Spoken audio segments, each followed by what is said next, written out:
Bonjour les amis, mais aussi bonsoir à ceux qui vont regarder la vidéo un peu plus tard dans la soirée. Donc aujourd'hui nous allons voir une vidéo consacrée à une plateforme au nom de OnRamper.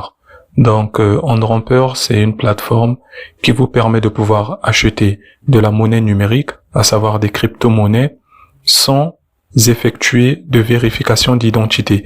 Donc vous n'aurez pas besoin d'effectuer de KYC pour pouvoir acheter de la crypto-monnaie sur cette plateforme. Et aujourd'hui, nous allons voir comment utiliser cette plateforme, mais surtout, nous allons voir comment effectuer une procédure d'achat via la plateforme OnRamper. Le lien pour toutes les personnes qui seront intéressées, je vais le laisser en description de la vidéo. Et concernant toutes les applications que je vais devoir utiliser tout au long de cette séquence de vidéos, je prendrai la peine de laisser le lien en description. Donc maintenant que cette précision a été dite, nous allons maintenant passer aux étapes relatives à l'achat de crypto-monnaies via la plateforme OnRamper. Déjà pour ce faire, lorsque vous êtes à ce niveau, la première des choses serait de prendre la peine d'installer l'application sur votre écran d'accueil. Et pour ce faire, vous allez prendre la peine de cliquer sur les trois petits points qui sont à ma droite, que j'indique avec la flèche. Une fois que vous cliquez dessus, vous allez maintenant prendre la peine de cliquer sur Ajouter à l'écran d'accueil. Une fois que vous avez cliqué sur Ajouter à l'écran d'accueil, vous cliquez maintenant sur Installer. Et vous attendez quelques secondes et lorsque l'application sera installée, nous allons l'ouvrir. En fait, c'est une méthode qui nous permet d'avoir facilement un raccourci au lieu de passer tout le temps via Google Chrome. Ça peut être souvent chiant pour certaines personnes. On peut voir que l'application est maintenant installée, donc on va sortir du Google Chrome pour pouvoir ouvrir l'application au niveau de notre écran d'accueil. Vous pouvez le constater, l'application OnRamper a été installée avec succès. Maintenant, nous allons cliquer pour l'ouvrir et nous allons avancer pas à pas pour vérifier les étapes relatives à l'achat de la crypto-monnaie sur cette plateforme.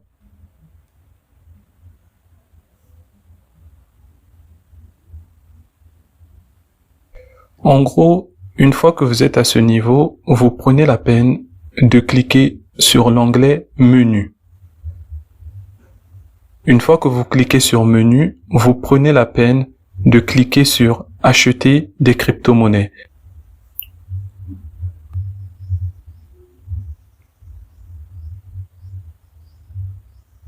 Une fois que vous avez cliqué sur Acheter crypto, vous êtes redirigé vers cette page et ce que vous allez faire, c'est que vous allez cliquer au niveau de BTC. Vous cliquez dessus pour changer la monnaie numérique que vous voulez acheter.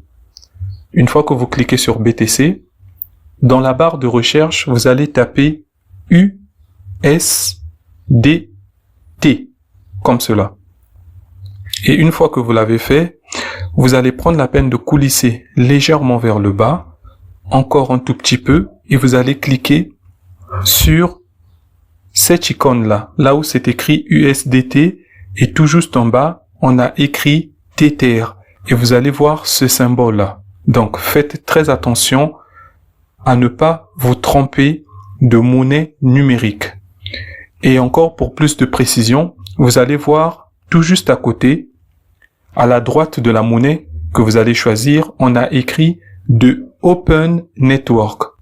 Donc j'espère que vous avez vraiment pris la peine de regarder attentivement les éléments que je vous ai présentés pour facilement vous repérer lors du choix de la crypto-monnaie que vous voulez utiliser pour acheter.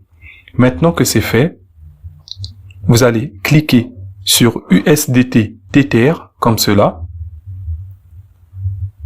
Vous avez vu que automatiquement, là où il était inscrit Bitcoin, ça a changé.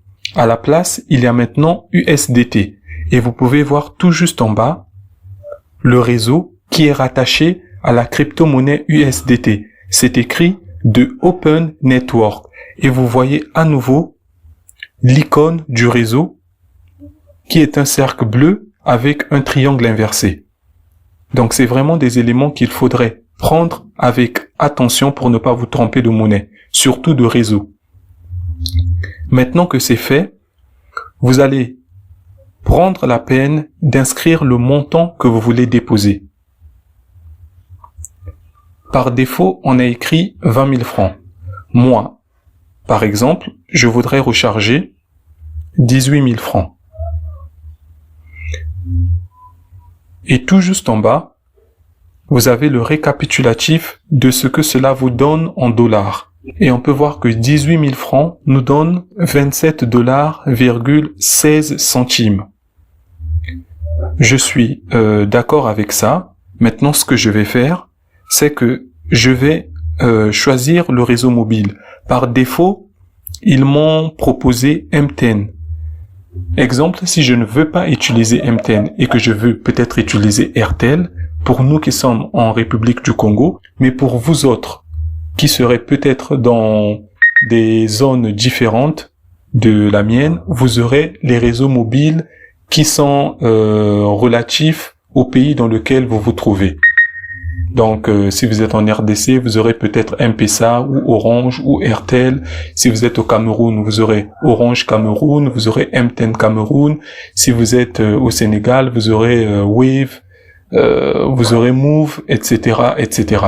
C'est tout juste pour dire que le pays dans lequel vous allez vous trouver déterminera les réseaux mobiles qui seront disponibles pour effectuer votre achat de crypto-monnaie, à savoir de monnaie numérique. Maintenant que cela a été dit, je vais cliquer pour choisir le réseau adéquat. Et ce que je peux voir à ce niveau, c'est qu'on a MTN Monnaie de la République du Congo, on a MTN Monnaie du Cameroun, on a le Airtel du Congo-Brazzaville, on a le Orange du Cameroun et on a le Airtel du Gabon. Mais pour vous, vous allez voir des réseaux de différents pays de votre zone géographique. Donc maintenant que c'est fait, moi, je vais rester sur MTN parce que les fonds que je vais utiliser sont sur MTN. S'ils étaient sur Airtel, par exemple, j'aurais choisi cet onglet-là. Donc CG, qui veut dire Congo, Barti Airtel. Donc ça, c'est à notre niveau, celui du Congo-Brazzaville. Mais je vais rester sur MTN parce que mes fonds sont sur MTN. Maintenant que c'est dit, je vais fermer cet onglet. Voilà. Je vais prendre la peine de cliquer sur acheter de l'USDT. Ici, je vais prendre la peine de connecter mon wallet de l'écosystème temps. Donc, je vais cliquer dessus. Et une fois à ce niveau, je vais choisir Timekeeper. Donc, pour ceux qui n'ont pas cette application, je vais laisser le lien en description de la vidéo pour que vous puissiez télécharger cela via le Play Store. Donc, moi, je vais choisir Timekeeper. Mais pour ceux qui ont d'autres portefeuilles électroniques, vous pouvez peut-être choisir MyTonWallet ou TonHub. Ça, c'est pour ceux qui disposent de ces deux autres portefeuilles. Maintenant, si vous n'avez pas ces trois portefeuilles-là, et que vous avez peut-être Binance, vous avez OKX, c'est aussi possible. Mais pour faire cela, vous devez cliquer à ce niveau. Lorsque vous cliquez à ce niveau, vous pouvez voir qu'il y a plusieurs wallets qui se présentent à vous. Donc, si parmi tous les wallets qui sont présents ici, vous en disposez d'un, eh bien, vous pourrez l'utiliser. Vous avez TomPocket, vous avez Colo, vous avez AmToken, vous avez Trust Wallet, vous avez plusieurs wallets. Donc, vous choisissez le wallet dont vous disposez actuellement. Il y a aussi les wallets des échangeurs que vous pouvez utiliser comme Binance, GetWallet, Bitgate, etc., etc. Mais pour ma part, c'est comme j'ai dit, je vais rester sur Timekeeper. Donc, je vais cliquer dessus.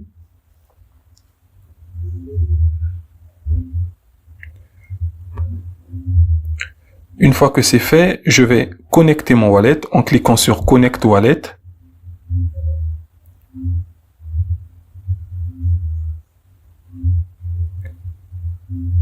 Donc, ne vous inquiétez pas si cela vous redirige vers Google. Tout ce que vous avez à faire, c'est revenir sur la page de OnRamper. Donc vous revenez dessus et vous allez voir que cela va passer avec succès. Donc c'est ce que je vais faire, je vais retourner sur OnRamper.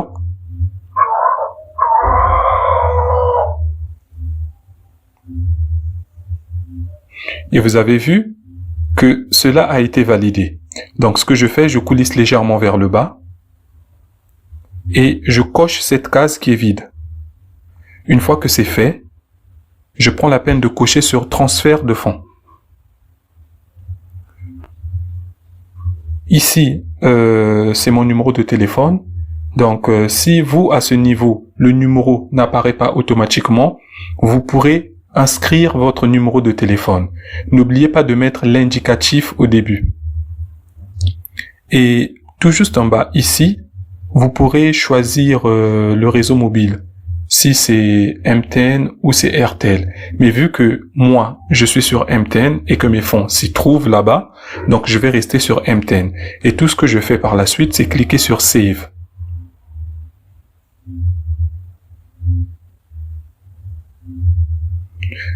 Vous pouvez voir qu'une notification a apparu. Cette notification me demande de valider la transaction. Donc, je vais approuver cette transaction. Voilà, je clique sur 1 pour dire oui. J'envoie. Je vais mettre ma mesure de sécurité, donc le code qui va permettre de valider le retrait des fonds de mon compte MTN et les envoyer sur mon portefeuille Timekeeper. Donc, je mets mon code PIN. Vous avez vu qu'il y a eu une confirmation de 18 000 francs qui a été approuvée. Donc, je clique sur OK. Et à ce niveau, on va devoir patienter un petit moment. On va attendre qu'il y ait une notification qui puisse nous spécifier que le dépôt a été bel et bien effectué sur notre portefeuille Timekeeper. Donc, soyons juste patients un petit moment et vous verrez que la notification de validation va apparaître.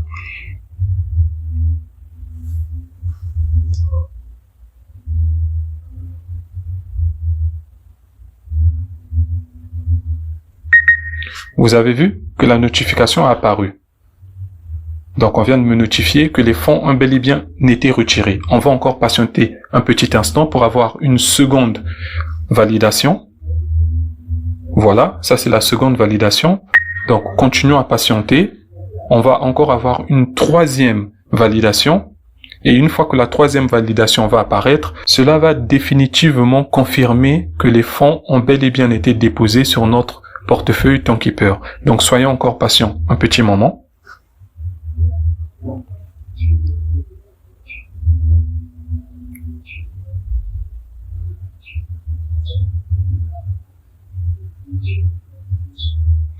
Voilà, vous avez vu qu'à ce niveau, on a écrit que l'ordre a été complété.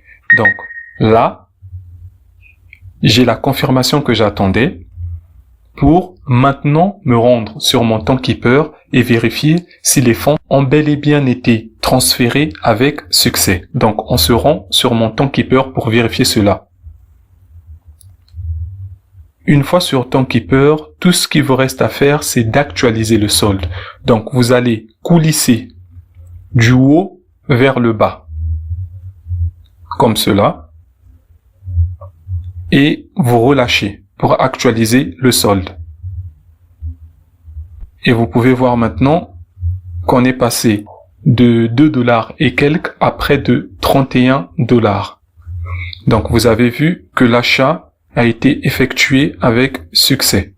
Et il faudrait savoir que pour pouvoir exécuter des transactions de retrait sur le portefeuille Timekeeper, il vous faut des frais de gaz. Et les frais de gaz sont en jetons natifs temps. Donc, il faudrait que vous ayez un minimum de ces jetons-là sur votre portefeuille pour exécuter des transactions de retrait. Comme vous pouvez le voir, moi, j'ai près de 19 centimes de dollars en jetons temps. Avant, j'en avais près de 28, mais vu que j'ai exécuté devant vous 2 opérations de retrait via mon portefeuille Timekeeper, eh bien, ça a diminué jusqu'à 19 centimes de dollars en jetons temps. Vous n'avez pas besoin d'une grosse somme en jetons temps.